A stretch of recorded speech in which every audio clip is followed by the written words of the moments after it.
There are wounds that don't bleed, yet they ache for a very long time. There are sorrows no one can see, but they weigh heavy on the soul. And a young woman once believed that love meant giving everything. That love was about enduring, sacrificing, holding on tightly, so you wouldn't lose someone. But in the end, she still lost. Not just the other person, but herself, after a relationship full of tears, and found herself sitting in the quiet of long, directionless days. She was once afraid of love, afraid to begin again, afraid that maybe she no longer deserved to be loved the right way. Until one morning, flipping through an old book, she came across a quote from the Buddha. To love is to make the one you love happy. Just one line, but it lit up a corner of her soul that had been silent for far too long. In that moment, and realized maybe she had never truly learned how to love, and never learned how to be loved the right way. From that moment on, I began a new journey, not to find someone else, but to find a kind of love that no longer came from clinging, pain, or self-abandonment, but from understanding, compassion, joy, and freedom. Anne's story is a journey of awakening, a gentle yet profound four-step path to heal a wounded heart and to relearn how to love in the way the Buddha once taught. I met Nam on a quiet, windless afternoon. There was no instant spark, no cinematic moment of thunderous emotion. They began with a slow conversation, simple questions, soft smiles. There was something about Nam that made him feel at ease. Not because he stood out, but because his presence didn't make her feel like she had to put on armor like she always did before. In the days that followed, they started seeing each other more often, reading books together at a small cafe down the street, sitting silently as rain tapped gently on the windows, walking home through golden leaves at the end of autumn, and then realized she no longer felt the need to impress. She didn't have to try hard to be loved. She could simply be herself. But there was one lesson Anne had carried from the ruins of past love. Love isn't about loving someone the way you want. It's about loving them the way they need. She started to listen to Nam more deeply, not to reply, but to truly understand. She noticed the silences, not always signs of sadness, but of deep thought. She saw how his eyes lit up when he spoke about teaching, and how they softened when he mentioned a childhood spent longing for recognition, and began asking different questions. When you were a kid, what did you dream of becoming? When you're tired, what brings you peace? What makes your heart feel lighter? Not out of curiosity, but out of a desire to see him, the real him, with his dreams, his fears, his quiet corners, that he didn't show to just anyone. And through that listening, unlearn the first truth of authentic love the Buddha once taught. Maitrī, loving kindness, understanding, and the ability to bring happiness to the one you love. She realized, people always say that love is about giving, but what you give, that's what truly matters. Sometimes, what the other person needs isn't textbook affection. It's a deeper gaze, a gentle presence that understands this truth. Each person needs to be loved in their own way. Love, it turns out, doesn't begin with a promise of forever.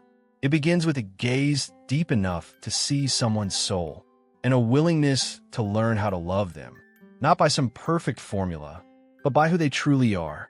One rainy afternoon, Anne arrived to meet Nam earlier than usual. She stood under the small awning, waiting for the rain to ease.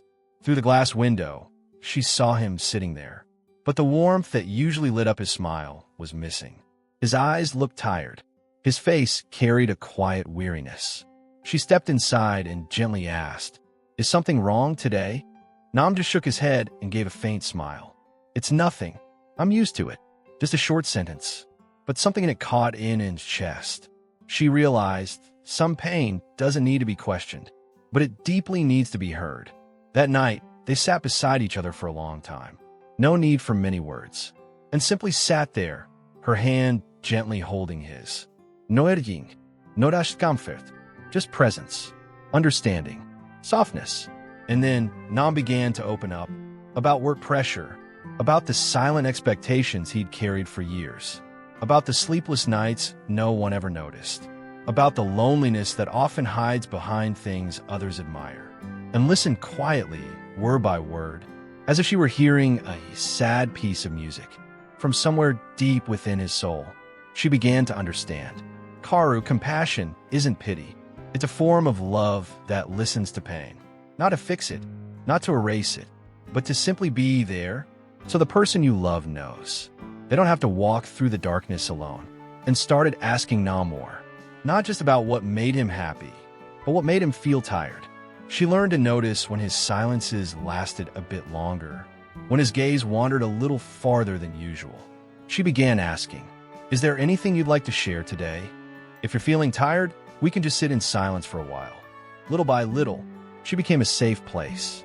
Not perfect, just gentle enough. And through that, she realized something else. Loving someone isn't just about bringing joy. It's also about having the courage to sit beside them in their most vulnerable moments. Not to make it better, but to let them feel safely without judgment. And used to think love had to be bright and beautiful all the time. But now, she understood. Sometimes the most beautiful love is the one where you can cry together in silence and still know, without a doubt, you are not alone. After days of quiet listening and gentle sharing, and Nam began living beside each other in a way that felt effortless. No rules, no heavy expectations, just the steady, comforting presence of one another. There was something about this relationship that made him feel at peace. Not the kind of fiery passion she had once chased, but a quiet joy, the kind that blooms from deep within, like a smile rising straight from the heart, with no reason needed, and had known passionate love before. But it came with exhaustion, endless arguments, moments where she had to trade pieces of herself, just to hold on to something already breaking. She used to believe love had to come with tears to be real, but now she understood. Love doesn't have to be loud. Love can be quiet joy, tucked inside the ordinary. Together, they did small things. Cooking on weekends, planting a tiny flower pot on the balcony, reading the same book and laughing at the same silly lines. They went to the movies. No need to hold hands the whole time. But when they walked out, a single look between them said everything, and realized that when love brings joy, every day becomes a gift. Not because life is always cheerful, but because joy can be found in simply existing beside each other, in the quiet, in the laughter, in the nothingness. To enjoy no longer lived in big, dramatic moments. It was in seeing Nam's eyes light up after a small success, and feeling her heart warm with his happiness. It was in telling him something silly from her day, and hearing him laugh like it was the best story in the world. It was in watching herself grow softer, freer, just by having him around. Muditā, the joy in another's happiness, isn't just being happy to be loved. It's a deeper kind of joy, found in seeing the one you love truly happy, and in quietly nurturing that happiness together. And realized, if love makes you laugh more than it makes you cry, live more than it makes you shrink, then it's worth holding on to. And if every morning your heart feels just a little brighter, simply because you know they're still there, then that is the kind of joy only true love can bring. One quiet weekend morning, and woke up early. The room was bathed in golden light. Beside her, Nam was still sound asleep. She slipped out of bed gently, wrapped herself in a cardigan, made a cup of tea, and sat quietly on the balcony. The breeze was soft. The little potted plants swayed under the morning sun, and inside her, and felt a deep, unexpected peace. She picked up her journal and wrote a few lines. Not for anyone else, just for herself. Thoughts about love, about what she had come to realize through each day spent with Nam. True love doesn't hold you tightly. It gives you space to breathe, to grow, to simply be. They weren't together every moment. Nam often spent afternoons teaching, and afterward played sports with friends, and still loved wandering alone in bookstores, snapping quiet photos, or simply sitting in her favorite cafe, writing things that didn't need to make sense to anyone else. Strangely, even in those moments apart, they never felt far from each other. One day Anne asked, "Have you ever felt afraid of losing me?" Nam sumai gen li. I don't want to hold on to you out of fear. I want to be the place you always want to return to. That single sentence slipped softly into her heart, light but deeply grounding, and then finally understood. Freedom and love doesn't mean letting go. It means holding each other with trust, not fear. She had once been in relationships where she had to shrink herself, report every move, twist and bend just to fit someone else. And she thought this must be what love is. Control, fear, rules. But Nam taught her a different way to love. A love that didn't demand change just to please. A love that didn't force two people to become the same, but instead, one that embraced and encouraged each other to grow, in their own way, at their own pace, and learn to share new ideas with Nam without fear of being laughed at. She allowed herself to do what she loved without guilt. And Nam did too, living as his true self, knowing someone out there, whether in a quiet cafe or a crowded room, was cheering him on. Upekṣā, equanimity, liberating detachment, was exactly this. When you love someone and still remain free. When there's no need to hold on, because you both choose to stay. When words become fewer, but understanding runs deeper. A quiet, steady thread between two hearts. And realized, true love isn't about being each other's shadow. It's about two free spirits walking side by side through this life, not bound, not afraid, just trusting and at peace. One late afternoon, after a long day, and sat quietly in the small kitchen, a warm cup of tea in her hands. Outside the window, the sky had turned to rain. Soft droplets fell on the tin roof, creating that familiar, gentle rhythm. Nam stood in the corner, slicing fruit under the soft yellow glow of the kitchen light, his shoulders slightly hunched in quiet focus. It was such an ordinary moment, and yet something stirred deeply in N's chest. A tender wave of emotion, the feeling of being loved and loving with the most honest parts of her soul. She realized true love doesn't need to show off.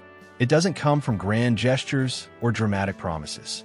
It comes from the simple decision every single day to stay with patience, with understanding, with shared joy, and with freedom. Thich Nhat Hanh once said, true love is a gift of the soul. And didn't just understand those words. She felt them with every beat of her heart. The love between her and Nam wasn't born from perfection. They still disagreed sometimes. There were days so busy they barely exchanged more than a tired nod. But even then, the love didn't fade, because each time they returned to one another, they chose to listen. They chose to forgive. They chose to place a hand over the other's heart and softly ask, "Were you tired today?" And realize that to be in a true, soulful love, you don't need to become your most flawless self. You just need the courage to love with your whole heart. No conditions, no calculations, no masks. When we love like that, we stop loving in order to be loved back. We love simply because it's who we are. And in doing so, each day becomes a sacred moment, not because of anything external, but because we are touching something holy within ourselves. She looked over at Nam, a simple, ordinary man, sometimes grumpy, sometimes quiet, but the man who had offered her a love without glitter, without distant promises, only the full presence of here and now, of this moment, and in that moment, and smiled, because she knew the most precious gift in this life is to have someone reach into your soul and love you from theirs. Love, through the eyes of Buddhism, is not an endless search for someone out there. It is a journey, a quiet, steady journey, back to the self. This journey doesn't roar with passion or race against time. It moves like the first breeze of autumn, softly and deeply, like raindrops falling on a dry soil, gently nurturing the seeds of understanding, of compassion, of pure joy, and of true freedom. If you are in love, pause, take a moment. Look at the one beside you with fresh eyes. Ask yourself, do I truly understand them? Am I making them happy? Do I recognize the pain they carry? Does our love bring both of us joy and freedom? And if the answer is yes, then congratulations. You're holding in your hands a love that is real, a love that doesn't need to prove itself, that doesn't show off through words. It lives in the quiet gaze, in the gentle hand held on a cold winter day, in a simple shared meal, or those quiet afternoons where nothing needs to be said, because presence is already enough. It is a gift of the soul when two people choose to love, not because they're incomplete, but because they're whole, not to fill a void, but to grow together, not to hold on tightly, but to soar side by side, and maybe in a world that moves too fast. A love like that is the most miraculous thing of all. Thank you for listening to this story.